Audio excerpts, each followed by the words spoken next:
So Michelle Thompson, she has been diagnosed with something known as persistent sexual arousal syndrome. No, that sounds devastating. Right. Well, she has up to 300 orgasms a day. Now, okay, so first we start with persistent sexual arousal syndrome, and that sounds pretty good, right? 300 orgasms. Yeah, it became a really, really serious problem for her. It affected her relationships. A lot of men couldn't keep up with her. I would imagine so. So, you know, she would date guys for a couple months, and they would get super tired of her, literally, and they would leave her. So she thought she was never going to find her knight in shining armor. Hold on, before we get to him. She had to leave a job at a factory because the vibrations of the machines sent her into an orgasmic epileptic fit, you know. She's like, wah, wah, wah, wah, she was right, and they're like, hey, just bring it down. She's like, wah, wah. I mean, 300 a day. Do you have any idea how much that is? No, that's insane. That's insanity. By the way, she was working. Sorry. She was working at a biscuit factory, so you better get it right. Biscuit factory. AKA cookie factory. Okay. But so yeah, the machines in the factory were setting her off.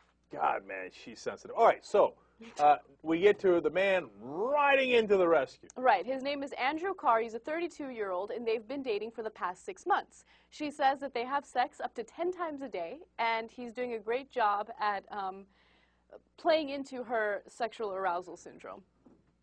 Jeez, Lord mercy, 10 times a day. I didn't think anybody else was doing that.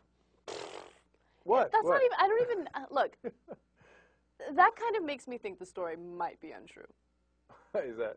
What kind of guy can have sex 10 times a day? That's like physically impossible. Yeah, there's something fishy going on here. Cause, she's probably embellishing her sex life with him. I don't know, but look, but on the other hand, the other guys didn't make it, right?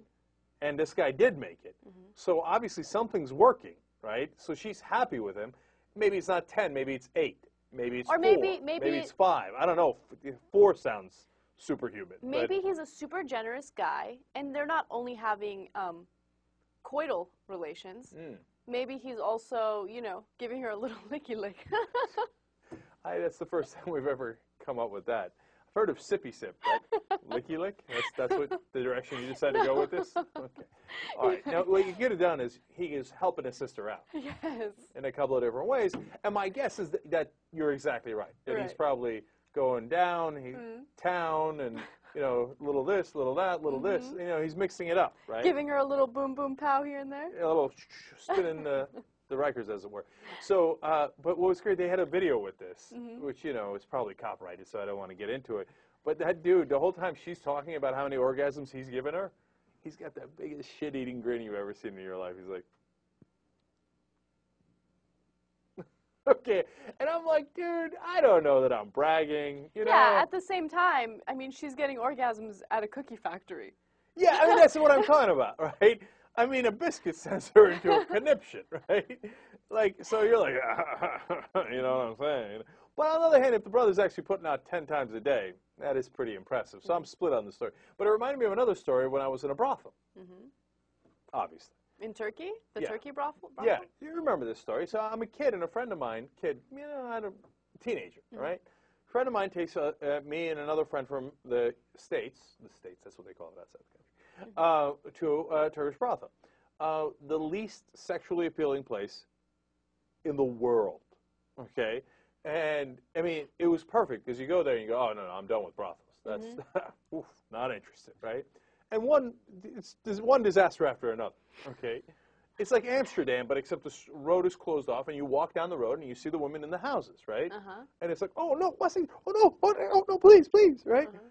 And so a guy goes into the most disastrous of the options. I mean, this woman is gigantic. She's old, okay? And nothing wrong except she's in her lingerie or whatever. I guess that was lingerie. I mean, it was unreal, right? And he picks her. He's back out in 2 minutes, okay? And he's on top of the world. He's got his shirt buttoned down to here, and he's like this, leaning out. And he comes out. He's like, who's next? He tells his friend, oh, you want to be next? And I'm like, ew.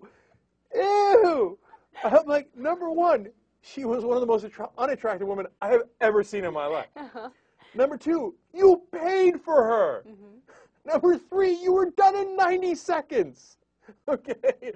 And then number 4, you just like, hey, you telling your guy buddy you want to be next?